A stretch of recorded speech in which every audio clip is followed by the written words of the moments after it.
Preparing for section 6.1, standard deviation. Suppose that a customer is purchasing a car. He conducts an experiment in which he puts 10 gallons of gas in the car and drives it until it runs out of gas. He conducts this experiment 15 times on each car and records the number of miles driven. So here is the data. So we're going to open this up in a Statcrunch. Okay, so here's the data. The first column represents car 1, the second one represents car 2.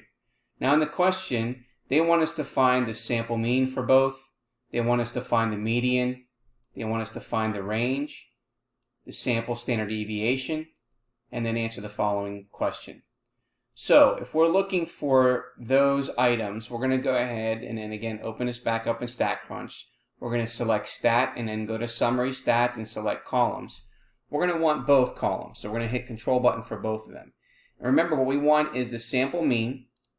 Okay, we also want the median. We want the standard deviation. That's the sample standard deviation there. We want the median, and then we want the range as well. And let's see here. Let's go ahead and then select compute. So going back to our point here, it says to round the sample mean to the nearest decimal, we get 2.498 for car 1.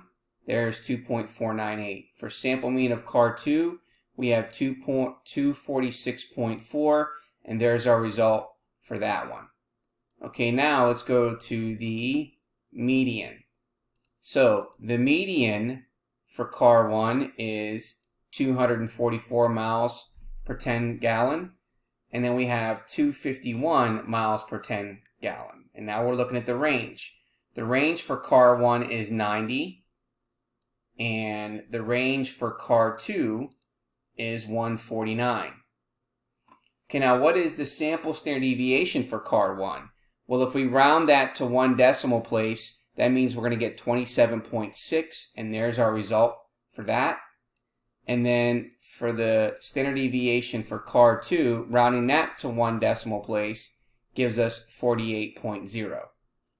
Okay, now it's saying which car would the customer buy and why?